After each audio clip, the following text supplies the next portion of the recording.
That's exactly what we saw with our very first match. One of these teams will have to see that streak get broken. W7M, the major champions, they have looked mighty fine. E1 Sports, coming out of kind of nowhere for a lot of casual viewers, though if you followed LFO in the previous stages and you know these players well, results really shouldn't surprise you. Going to bank with W7M starting on defense, operator bands rolling in. The battle for the top of the group begins now. The thing about W7M that most players and teams will tell you is that they don't really seem to have a weakness. And if they do have a weakness, no team has really figured it out yet. W7M internationally, they've only really been kicked out of events by other teams from Brazil, so teams who know them, very well from domestic play, from scrims and practices, etc. And I'm very curious what E1 they will bring to the table here to say, okay, maybe we have them figured out. Maybe we know what their weakness is, because no team has really exposed that yet for this season. Doing it on bank is going to be a difficult one. The desk kind of spoke about how it's not a high preference map for W7M, and E1 they've banned it half the time, it's been banned against them the other half. So obviously, if you're E1 and you go into this map, you can play bank. There is no way you're playing the first against the arguably best team in the world in recent history, and you haven't practiced this map before. But starting an attack, despite being arguably the attacker-sided side, isn't also going to just mean instantaneous success. E1, especially on bank, you have to attack very effectively. A lot to roam clear, the bomb sites are hard to break, and you're again up against W7M. The operator bans is just classic Brazil, right? Monty doesn't see a single round of play today, I'm pretty sure, because it's banned every single time, as is the Valkyrie. Also, I think W7M's most banned defender they've, throughout the course of time has been Valkyrie. They don't want to give the enemy that intel because they don't need it themselves. E1, they opt for a good old Ying and Kaid ban. That's going to make the basement harder to both attack as well as defend. But when you're in the starting side of attack, you just want to ban out the Kaid, simplify those hatches, and guarantee that they can indeed get opened up. Always a fan of Brazilian bank matches, and I have no doubt that this one will live up to the billing. In terms of operator lineup, we are still in that DMR meta. It is a bit funny just to talk about Twitch, whose pick rate online has never been really quite high. Then whenever it comes to land, she would see quite a lot of play, and usually the F2 would be the gun that people would run, because on land, that F2 is just a bullet hose. It kills people before you can even really think. But with the recoil being what it is, and with the damage done to DMRs, or the damage that DMRs now do, especially online, you're starting to see that 417 get brought. Same with it displacing that Vector variant that Lion uses. And the C8 is an excellent gun.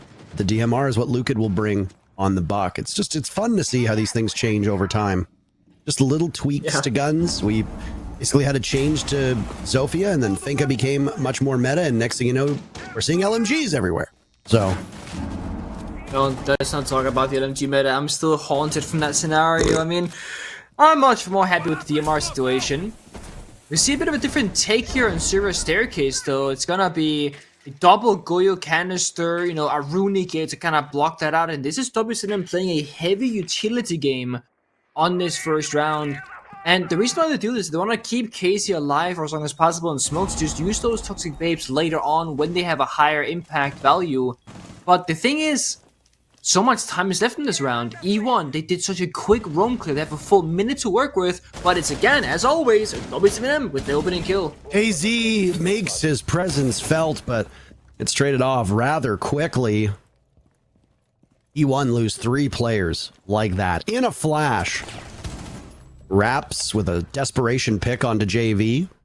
In Lucid, last 2 standing. Herds still holding from above, so Raps' focus might be on the bomb site down below, but Lucid's main floor clear. Bit of a challenge. He and Herds in this standoff from above, killing as much time as possible. The problem is that at this point in time, E1 will have to go for picks. Not really going to be able to retrieve the diffuser and get enough site coverage to take care of it. Now Lucid looking for some of those picks on the bomb site. He and Raps will effectively pinch the site. They have no intel and very limited time. Raps has walked his way into the site, but He will test Herds' reflexes. Nade gets the final pick. W7M, business as usual as they take round 1.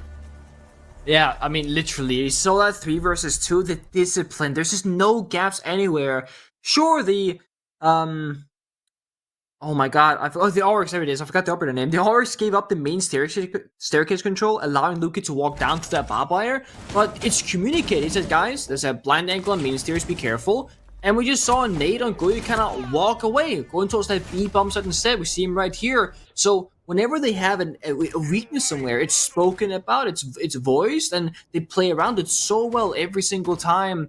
Because it's moments like those where if E1 can walk down the main staircase and kill Nade inside a red, that allows Ibana to then maybe walk into the bomb site, maybe he gets a kill too, then it's a 2v1 favor in the attack all of a sudden. Those very small positioning details are so important in these rounds, and it's what W7M are so strong at doing time and time again. And of course, they got the opening kill. KC on the smoke last round did manage to find that value by just getting so much utility on his side by his teammates, the Goyu canisters, the runic gates, the barbed wire, etc. And if you get a kill and you waste about half the round in time, that's well worth that investment. E1, they're a team that we don't know all that much about under the current name of E1 because they are new to Stage 2. But the players, they go quite far back, most of them at least. But they have brought out a lot of flexibility in their attack lineup. Like we see now, we see Gridlock Blitz on Bank. Not very common, and Zexagate's probably going to substitute that Monty ban, but they say, okay, we'll play the Blitz instead, I guess. It's not great, and maybe not even ideal, but it can actually work and catch your opponent by surprise. Curious what Astro's gonna cook up with the Gridlock though, because Gridlock as an operator doesn't see a whole lot of play. It's like Hungry from Wild and EU who plays it, and then Astro's played it a couple times here in Stage 2. It's also worth noting the Maestro on board. An operator that for so long was a staple of the defense, but whose pick rate has fallen away as there have been more and more counters brought in to those Evil Eye cams. I mean, take a look at this. You see it on full display. Flores has 4 Rotero drones. There are only 2 Evil Eye cams. Depending on where you've situated these cams, you're essentially countered by half of Flores' utility, and that's ignoring the grenades that are brought. That's ignoring the Gone 6s. And with the defenders being in such a good place, with Fenrir being a great ban almost all the time, same with Azami, same with Solus, Valkyrie can go in there, Kaid or one of the denial operators is almost always a must for a lot of these teams. Mira's pick rate has started to creep back up after a long period of time in the wilderness. First pick goes to Herd, Sexy Cake, unleashing full bore, but a Nitro Cell from down below disables that blitz. Also, watched Herds get the down. Lukin's there for the follow-up. Things are bad for W7M. It says 3v3 on the screen, but that's only if Herds is retrievable. AZ trying to get back to the bomb site. Doing some serious damage now inside of Square as Godez repels on in. Raps holds Diffuser. Moment. He's inside of paper, and no, the lights going darker for Herds. Diffuser going down. Nade from below sees it. He throws up an impact. Can't stop it in time. Herds finally bleeds out. There goes KZ2. Nice pick from Nade, but you know the jig is up at this point, and there's still 40 seconds left on the clock. Diffuser going down yet again. Nade getting underneath. Unable to get it. Kill, that is. Now they'll juggle. He's still looking for information. There's 2 players up. Is he able to get this? Can he see it? Yes, he can! Good lord! E1 are allowing Nade to go fishing down below. 15 seconds and another attempt. As Nade will pull out the shotgun, but can't get the angle. Frustration will set in now. We'll have to retake. In a duel against Lukid, 1v1. With only a sidearm to accomplish it. Lukid will have the advantage of range, damage. Nade takes him that intel away. There's no way he wins that. There's no goddamn way he wins that. Oh my god. And Nade has plenty of time to get to the diffuser. Holy smokes, Nick. That was honestly, I mean, if you ever want to know how good Solus is an operator in the right hands, I think this would be your perfect tutorial video because that was excellently played by Nade. I mean, he had the primary shotgun and 2 impact grenades, and what other players will do, they will make a hole right below the enemy player and then look straight up. But it doesn't give you a long enough line of sight to actually see the planter on the table, So what Nate did was that see here, he plays him really far back, and he gets the angle that lines up so you can actually see the member twice here on the actual plant spot instead, and that makes the big difference. Of course, he hits some disgusting shots. That was his great play individually, but in terms of the strategy and decision making behind how he played those impact grenades and the shotgun shells, that's the sole reason why he's able to pull that off. And E1, a little bit of lack of, I guess, understanding of just how lethal the souls can be from downstairs. Nobody chased for the kill, and they just try to keep forcing that plant down on soft destroyable floor, and you can't really, you shouldn't believe that's possible. The initial execute was beautiful. We saw G2, I think, at Invite earlier this year, do a similar push, where Sophia stun or Capital Fire, the janitor's hallway, or janitor's room itself. Blitz will push from Skylight into janitors, and because you distract that janitor player, you allow yourself to repel in the CEO window and go for an immediate plant. But again, W7M, they always have an answer, right? Because what happened, Blitz rushed in, and yeah, Blitz got the first kill with his teammate, but then he gets C4'd immediately in a really awkward position that shouldn't really be happening. So it feels like W7M, they know all the C4 lineups, and they know all the, I guess, variable attacking strategies that they should expect coming their way. And they just do so much good work at countering those things immediately, time and time again.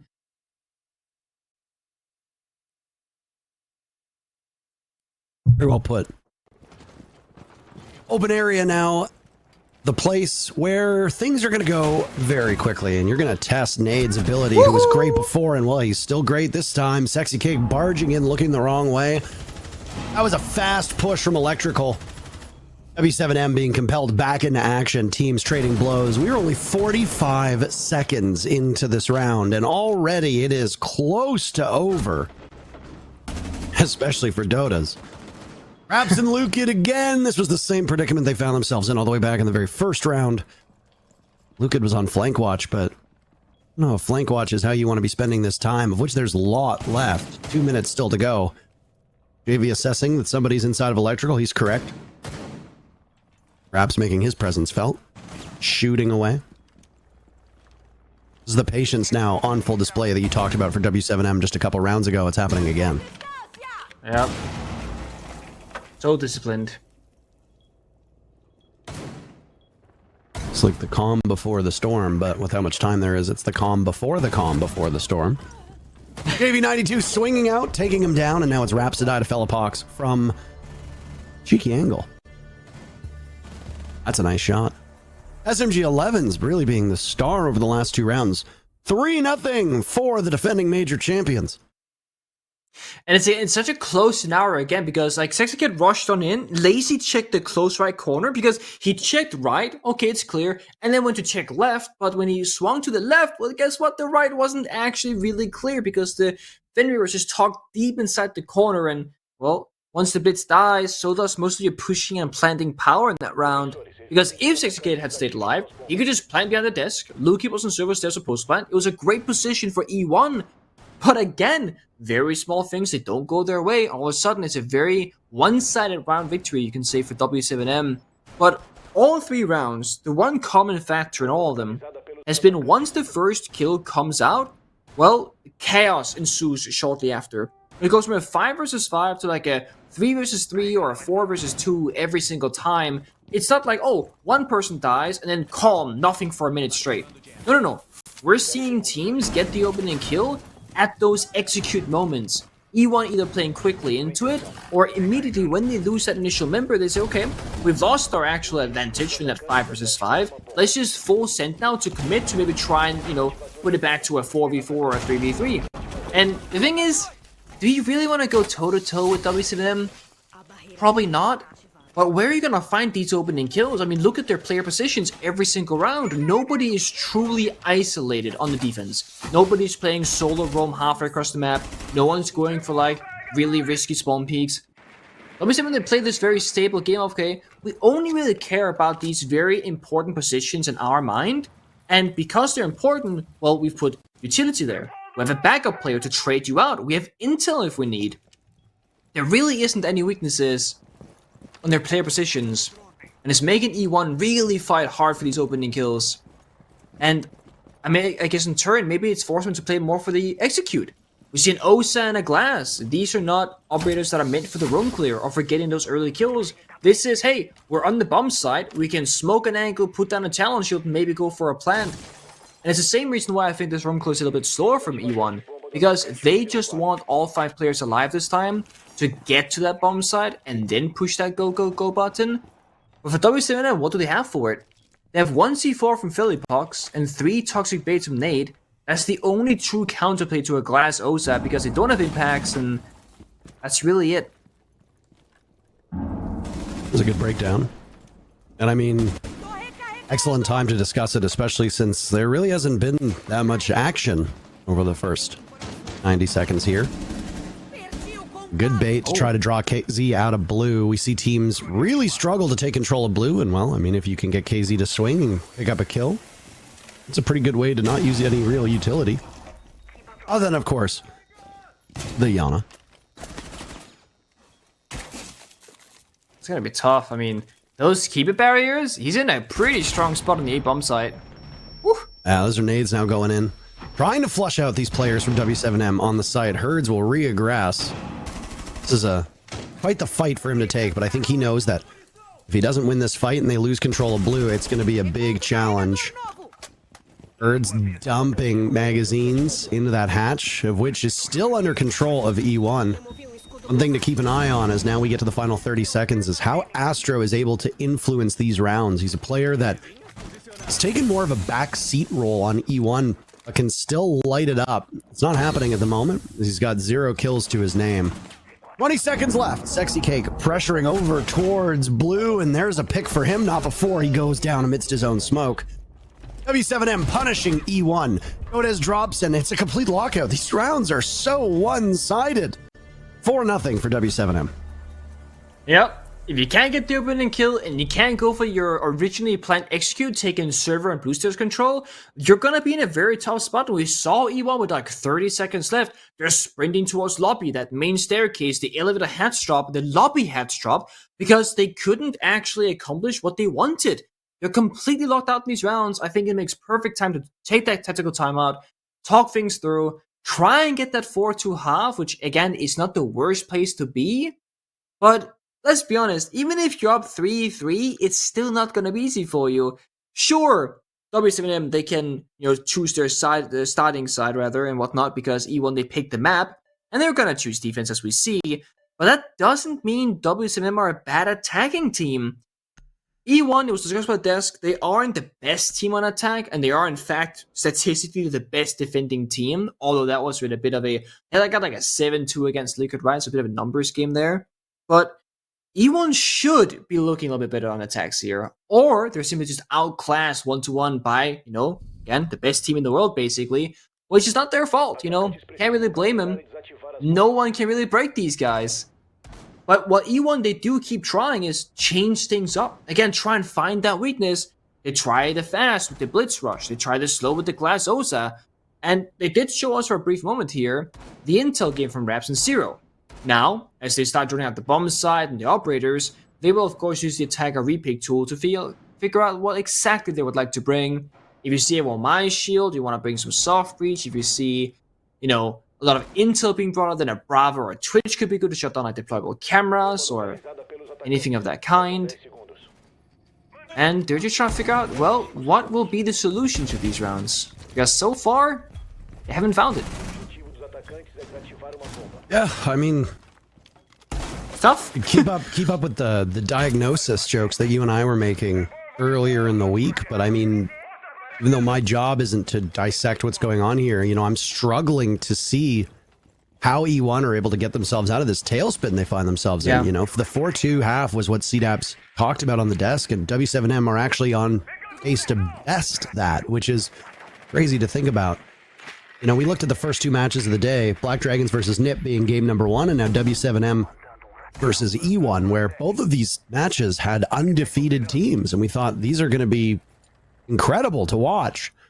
Black Dragons versus NIP was exciting, but not as close as we thought, and so far this match has been kind of a snoozer when it comes to expectations because W7M just looks so good. And I say snoozer from a competitive standpoint. If you're a W7M fan, this is a terrific match. This is probably one of your favorite matches of the season so far.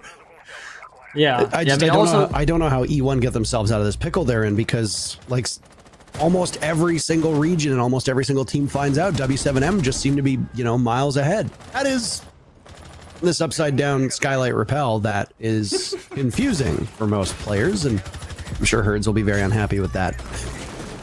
That's one way to do it. And I mean, an opening kill is an opening kill. And you said Snooze, and I also say, like, from E1's side, they've been playing Blitz, they've been playing fast. Like, I wouldn't even say from, I mean, yeah, they've been losing rounds, right? But they've been making it exciting. It has just happened to be kind of one-sided. And I mean, Nate's 1v4 clutch, or 1v3 clutch, rather, from downstairs on solos as well. Those rounds are spectacular to watch. Yeah, you get the opening kill now from E1, but what's your follow-up? You're clearly just fishing for that opening, but their strategy in this round is not really clear to us yet. Do they want to go for lobby? Do they go for skylight side? And if they do, how and when are they gonna do it? Right now it's a 4-1 split. One person on lobby and 4 guys on the skylight side. As you can see, one on rappel, but yeah. Though it is trying to lock down the bomb site in half, and then we still see Raps kind of healing back the first layer of Stockhold. It's only 45 seconds left. Normally that's your first step in the round, not the second last step. You got that opening pick. Dislodged a important part of the map out of the hands of W7M. Next step, main stairs. Sexy Cake, nade in hand, marching on up. Hooking it well, and actually expertly played JV. I don't know if he got baited into that, or Sexy Cake might have botched the nade. He's just going to continue to go on! 4 kills, looking for the last, but Raps will get it. No ace to be found. That really was Sexy Cake's round through and through. Starting with the skylight, and then marching up main stairs. Excellently done. And expertly done. 4 kills for Sexy Cake, 5 in total, with the last going towards Raps. E1 get on the board, finally. That looks so easy. I mean, it was all Sexy Cake, single-handed, but also look at this. Nobody was really looking in his direction but the Asami who swung on in from the elevator. So it's one of those, like, that's probably not gonna happen consistently. And it's very out of character for that to happen to W7M, especially given that they had just lost a member top lobby stairs, and now no one seems to know that he's actually gonna push that direction. So maybe a bit of lack of intel or miscommunication, which of course can happen. There's a lot going on that round for W7M. Got the stock wall being opened up, a guy in, you know, side rappel, a guy in lobby, side walls being opened up as well afterwards shortly. So, a lot of parts. As your CEO attack, that's like statistically one of the easier bomb sites to attack against. It's mostly about like the basement attack and the open area attack, and that's where E1 they've yet to find success. And probably in most part, like, it's where they've been the furthest away from it. And this is where the final defending round will happen. That open area defense where, yeah, what's gonna be your way in? I think a good starting point is just kind of play more frag-oriented roles, like we saw 60k take charge on the Intro and Iana last round. Now we're seeing Astro play Ash. Okay, he almost dies in the first 30 seconds, but he's on an operator where he can allow himself to find openings and seek those engagements if he wants to. Instead of trying to play out the, again, like the Blitz, the Capital, the Osa. It's a more alive-looking roster, me one here, operator-wise. I gotta say, with the performances of Astro and Ask and Cameraman, this region really is no country for old men at the moment. Because all of these returning players, and I mean Ask obviously isn't a returning player, but one of the more skilled and tenured players, all of them have had such obvious and such visible struggles. The fact that Sexy Cake has come back and had this rebirth as a player, and honestly, it has been a bit good to see. But I think more than anything, it always comes back to Nesk. It really just goes to show you how consistently good Nesk is. While most of his peers who were playing with him, you know, 5-6 years ago have fallen off, retired, quit, been shuffled around on teams, etc. It's really just like, what, Nesk and Psycho are the 2 consistent fixtures in this region. Everybody else has had some struggles, some bigger than others, and obviously Astro is not immune to that, especially this game. That's a really fair point, and yeah, just to put a side note to it, Astro every single game this stage I think has been struggling, not just right now, and it has been a bit worrying, especially for E1. I mean, imagine how much better they could be if all 5 members were really on that same level. That's the nature of a team game. It's going to be good days and bad days. In E1, they've made decent pace right now. They're near the side walls, side doors, but again, getting in is the difficult part. And getting the bomb down seems like the impossible part. 2 C4s, 1 impact and pocket of W7M. Still got keeper barriers going out. They are looking to lock out E1 effectively here, and so far they're doing a damn good job at that. Nobody's dying, no one's overexposing themselves, no one's taking any risks. They know they don't have to. Yeah, with like 30 seconds left and everybody's still alive in the lobby, things are about to get real messy. Whoa. Sexy Cake dropping, throwing out a nade against Felipox. KZ attempting to buff it. Whatever wins come his way. Rap's getting diffuser down. They're all over by the same cubicle. Now JV needs to retake from above. Nade trying in vain to stop it. There's that hatch control. Good enough for 1 kill. Another impressive round from Sexy Cake. E1 showing signs of life. Lucan is down. Hurts to clutch out, but he can't get it done. Sexy Cake picking up 3 kills on that round to go with the 4 from the previous. And boy, oh boy, he is willing his team back into this game. 2 in a row for E1 Sports. W7M still with a commanding lead as they take the first half 4-2. I think they found the weakness at W7M is you just gotta bring your own Sexy Cake. I mean, he is single-handedly winning the last 2 and only rounds for E1. A 4K into a 3K, but not just the kills, he's also the injury player now. That round was Sexy Cake dropping the hatch while cooking the grenade, just yogging it to the first corner. That gets a kill. Then they get flanked from the hatch that they dropped from. He swaps to his shotgun, gets the second kill. Then he swaps to his pistol, gets a third kill. He got a kill with every single way imaginable in that round. And no one else is really doing the job that he's doing right now. I don't know if it's because they're scared or just like Sexy Cake right now is having like an incredible game. And he's saying, guys, let me do this. Let me become the entry. I got this. Because there are many instances, many teams, even back in G2 days when I was a player, where someone says, hey guys, can I play this operator? Because I'm feeling really good, I just want this gun, or I want this gadget, etc. And then it's up to the other players of that team to say, okay, we will take it upon us to give you this freedom by picking up the, the less fun roles, the less, good guns, or playing in the more boring positions, so to speak. And just allowing that team member to shine who's really feeling it. Right now, that's Sexy Cake.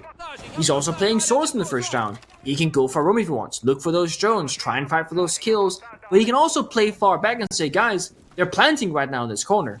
So it really is going to be a case of all eyes on Sexy Cake and see how much he can get done. W7M, it's their first attacking round. They're going to feel out their opponents first. They love doing this. Just drone, see where they are, where's the utility. They already hacked one Melusi. Banshee inside a server, and really, I think Felipox made a big mistake there. Because if you put down the shield while standing up, so to speak, you will stand back up after finishing the animation. And it could be a matter of, I don't know if she plays hold or toggle crouch, but that shouldn't have happened, essentially is what I'm trying to say. They lose the opening kill to themselves here, effectively. Still get the control, still get the wall opened up, but it's a silly one. But if you're up 4-2, you can afford to lose even a round here right now from those mistakes. You're still only down 4-3 if you lose this. Yeah, but that's 3 in a row from E1, and momentum doesn't really exist in this game. We've said it time and time again. The only real momentum I guess you can gain is a favorable bomb site rotation, and obviously the mental. But these two teams on paper, very evenly matched. In the server, might be a different story. We don't play matches on paper, so... There goes Astro. Finally broke that goose egg. Finally got on the board. This is the payment that W7M extends to him, and they find a second kill now onto Lukid. They're doing quite well from above. KZ immediately looks at the door the moment that the Capkin trap takes out his teammate of Nade. KZ, another one on the board as well. Egging these engagements, and it's swing or be swung. It's a bottom floor bomb site. Raps will survey the Selmas that have broken open some of the wall. JV very gladly takes that final pick. What a confusing round. 5 for W7M. It's looking so good for E1, and all of a sudden it just doesn't. And it's a mixture of mistakes from E1 and then just like great team coordination from W7M. We saw it. We saw Ibana walk down the skylight staircase and getting shot at. And the second that happened, Hurts, his teammate, just swung the double door into kitchen and got that free kill. And then we see, okay, Player walks into a captain trap, Casey checks the door, a second later, JC kills that player who was roaming. And I really respect that E1, they were trying to roam in that round, because typically we don't see that on basement defenses ever these days. Just do something different, essentially. But there is also, like, this fine line of, okay, you've roamed, you've, stalled out in terms of time, you've killed some drones, but do you have an escape path? Or do you realistically have any way to get back to the bomb site? Because if not, you have to win some incredible gunfights against many attackers at once to have any chance of living that round, and they simply just didn't. E1, takes a cake again. They're playing these operators and be in their face. Now Vigil's being brought up. Just try, okay, you can't drone me now. Good luck finding me, type vibe. Astro on the mute, same story. They're really respecting the intel game from W7M, but then now they changed off the intel. There's no Brava, there's no Twitch, there are none of these operators that are heavily dependent on their drones. They're playing more good guns, they're playing 2 sets of grenades, they're playing soft breach, and of course, they're playing Dokkaebi to help find that roam of 60k on the Vigil. They recognize that he's the star player right now. You shut down 60k, you shut down E1. Oh. Well, they haven't been able to shut him down, Nick. And he makes his presence known. Elpox in the ground. It's a good early start. Fast push. It was rushed in from lobby into Taylor's archives, but 60k just found him first. 10 kills for him. And that's again a bad start for W7M, and it's about to get even worse. There's a nice crossbody shot from Dodez onto JV. Earns the first one on the board so far for W7M. Could put this match away in a hurry with a round victory here, which would knock E1 Sports into that elimination point. That'd be a 6-2. Not exactly the billing that we thought, but at the moment, most promising signs point to E1 taking the round, but there's still a lot left to play. 90 seconds. Astro and Raps doubled up on this panel as KZ finds an opportunity to head into the building. He's expecting somebody over on that conference table. This nade, almost able to take out Astro. If tossed properly, could have done even more damage. There goes Astro. He's having a relatively miserable game. Birds so far, both kills for W7M in this round with just a little over a minute to play. You still gotta call it for nade as well. Go for the call, go for the execute. You know exactly what the defender's gonna be playing at. 60k could make a play here. If he jumps out, Nate does have diffuser. And he does the jump out. Sexy Cake will now run for the hills.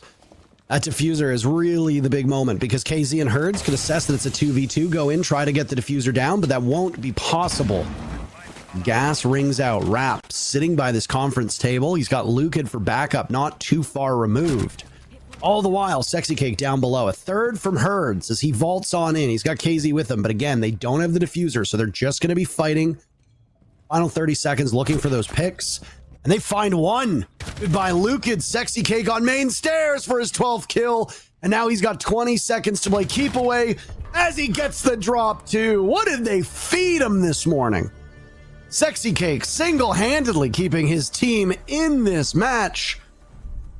All 3 rounds won by E1 because Sexy Cake has picked up at minimum 3 kills in those rounds.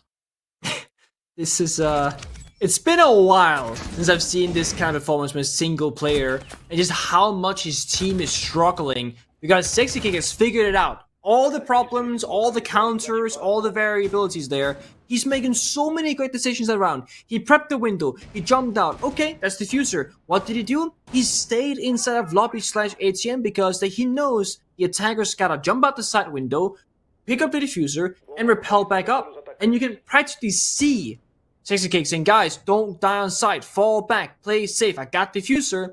But then Lukid, he just steps a little bit forward, right? And again, loses that gunfight. And no one's really helping Sexy Cake. No one's playing around him. And it looks very much like he also doesn't play around his teammates because it's almost like it's going to bring him down if he does. He's playing these isolated solo roles. The solo's now then the Vigil. And now, of all things, the Echo. Not sure what that's about. But it's working.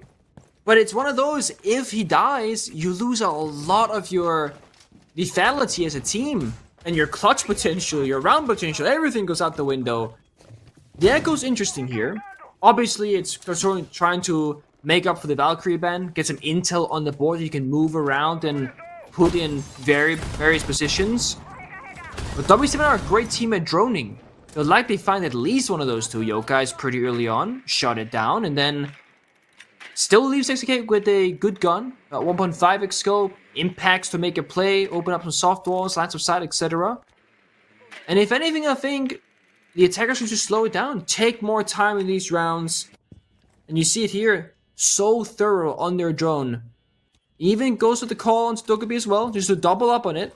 No roamers in corners, nobody's top floor. And look at that, Casey. He's brought out the ram. When they get top floor control, they're gonna break the floor in about 5 seconds. It's gonna go so quick. Always love seeing the new operators at play. Except Fenrir, all my homies hate Fenrir. That's so real. Especially playing against a Fenrir. Oh! I don't know how the pros do it. Would you have the mental fortitude to deal with some of these operators? No. Yeah, that's what I thought. You'd be shaking in your $320,000 boots.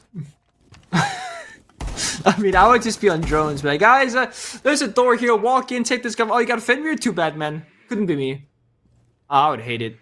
Just because it's one of those, like, I feel like you get punished for doing the right thing a lot of the time, you know?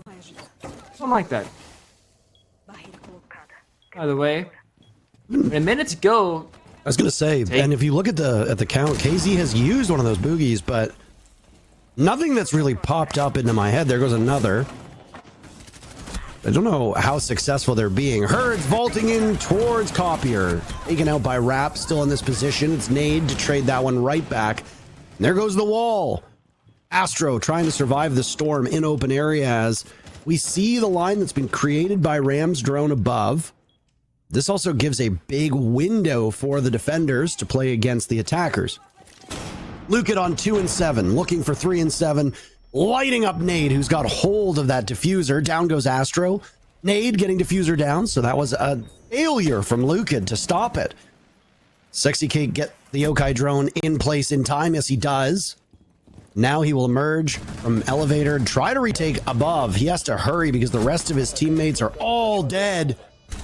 Sexy Cake needs 3 kills to win the round at minimum. He started with 1. He gets the drop onto KZ, but his luck runs out as JV92 sends W7M to match point. And I gotta say again, Sexy Cake on Echo, he played it well. He stopped the plan 3 times. Yellow ping for his team is almost, I gotta kill Anna down at the end, but he's 1 versus 5 or 1 versus 4. Imagine you put Astro, for example, on the Echo instead. Give Sexy Cake that more free role like we saw earlier to allow him to make those plays. And I feel like that round could have gone differently. It is puzzling because it was going so well and then they changed it. They were changing a working formula. Don't exactly understand why. Fenrir being brought now. We just spoke about the operator. Very strong on pretty much every single bomb set because there's always an application to be found with a gadget. It can be intel, deny the entries, it can show you if they're planting, if they walk into a plant spot, for example. And more importantly, you can put down 5 of the mines and only activate 3 at a time. So you can pre-place 5 of them and just change them on the spot. Okay, they're not going for a server take. Let's put the server ones offline. Activate the 2 for the backside hatch drops rather. So much flexibility being allowed for the operator. They were roaming last time on basement, and they very much sure to be looking like they're roaming now. Inputting some gadgetry above, barbed wire, rotations, hatches open. Oh yeah, they're roaming. There's no Monty for W7M. They can't just go for a good old server push. Nice to see a Mozzie get played. E1 with the match on the line have completely blown up their composition, gone full trap here. Good lord, look at all the tools at their disposal. Yeah, they want to really slow down or negatively affect the opposition. I like the Zero pick as well by Fellapox. Zero is honestly such a neat operator that just struggles to find a foothold in this meta that we're in. But honestly, usually never a bad time to have those cams and the 2 hard breaches, plus 2 good guns. I mean, that really does come into it. I think the only real downside is lack of explosives. Might hold him back. KZ, the first to die. E1 get a very vital pick. Looks to stave off defeat at the hands of W7M. Do they stick around? Do they have what they want? Do they want more? And it seems like they want more, but it's not really worth it necessarily. It's a 1-for-1 trade, still in favoring E1, of course, but stick around the room for a little bit too long and Philippox might just find you, and you've lost your advantage if that's the case. Duel between Lucan and JV does not go in their favor. Now it's Philippox next in line. Half of the round to go, and it might just be all on the shoulders of Nade. It is 1 pick, 2 picks. Imminently winnable. Round number 2. Won by W7M when Nade was allowed to exist. Playing that Solus down below. Now it's Sexy Cake on that same operator. Nade priming, but can't get it done. Sexy Cake unsheathing the shotgun and keeps his team in it again. He might not have been a factor through most of that round, but he gets the kill that counts. The final kill. Yeah, I mean, I guess that's the most valuable kill you can get, right? So you end the round effectively. And if he had lost that gunfight, Nade gets into a 1 versus 1, picking up, 3 kills. He's going to have good confidence going to that 1v1 himself. And the roam was successful. It's not a very common strat to see, but it works quite well because the Monty has been banned out by W7M. It just means that you can't go for that straight server push like I mentioned earlier, so you have to deal with the roam. And that's why the roamers are opening up the server hatch, the corner hatch, you can go with the A bomb set hatch in that bomb set in basement. Because then again, attackers, they have to come for you, and you have an escape route if you want to get out of there. But E1 very much are choosing to full commit to those engagements and say, you know what, we will lose or win the round on the roam. That's what we decide. That's what they did. Astro now, getting his turn on Solus, trying to find these drones. Maybe play a more supportive role, just figure out like where the drones are going to be coming from, if a plant is going down. Sexy Cake again on that Vigil, where last time he clutched out effectively a 1 versus 3 and had diffuser control. See if they can go to that 6-5 and just get closer and closer to forcing OT. Or if W7M can actually find a round victory here.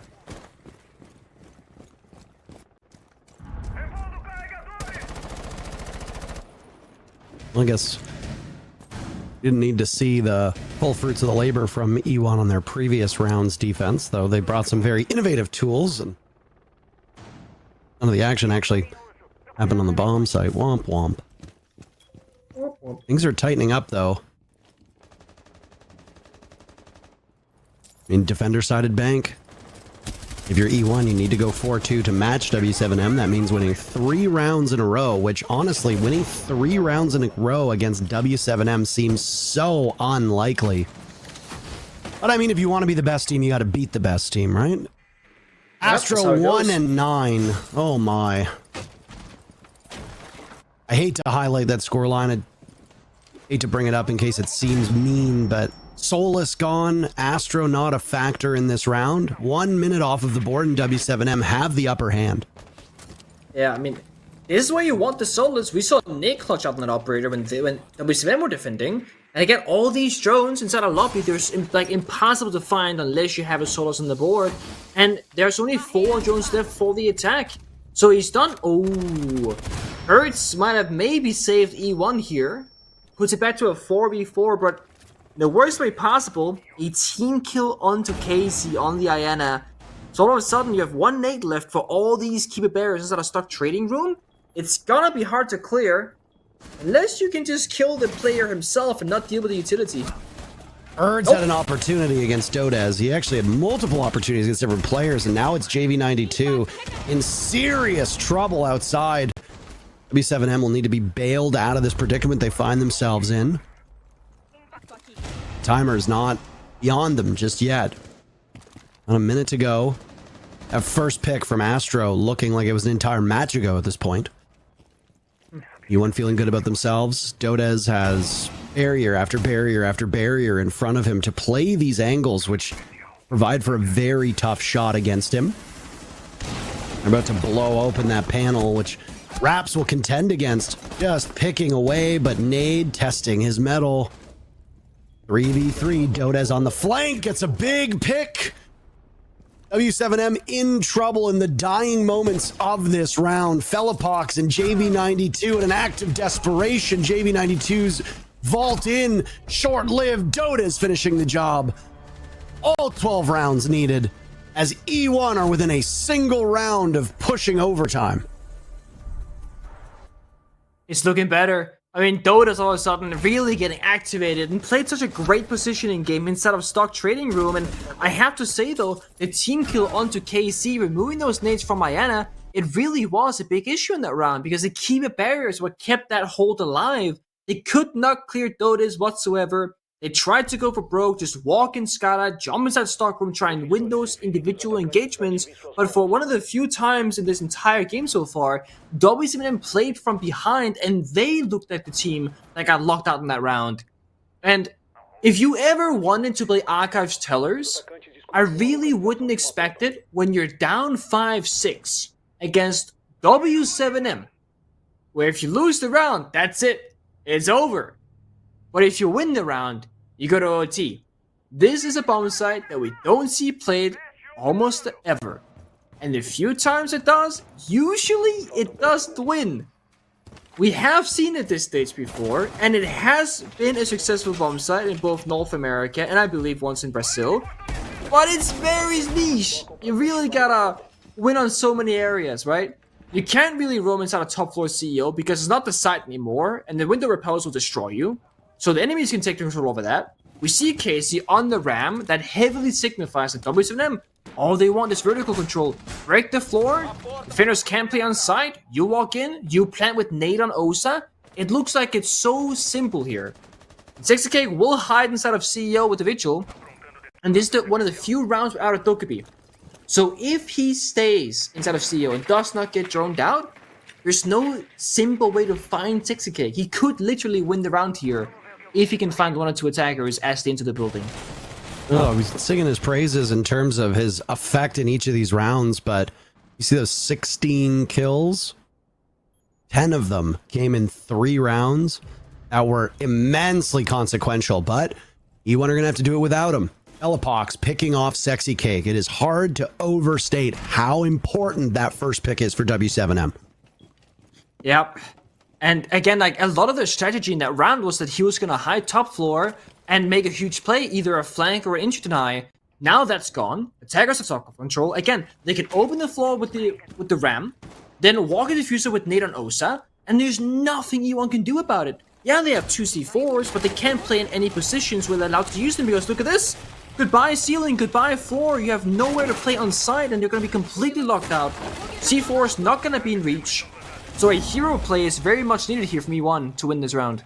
Yeah, this is going to be tough. They're going to gain valuable information from Felapox as Iana Clone will go on in. Astro down below, looking to not go 1 in 10 as he's made his way towards lobby. Right now, just sitting behind that teller's desk. Felapox will go for the drop. There goes Dodez. They have the read on Astro, who now hits the deck, popping up. Felapox simply too much. But Raps trades back. Still vital signs for E1. Herds is on the board. Rap's gone. It's all up to Lukid, who takes some damage, not knowing where it's coming from. Sees JV92 in an engagement as they encircle him, and it's Herds to send W7 onwards. First place, all theirs. As E1 came close, but W7M win 7-5. It's very impressive. And I mean, if you go back and look at that nade 1v3 clutch from below on Solus, you're thinking that's overtime for E1 if they don't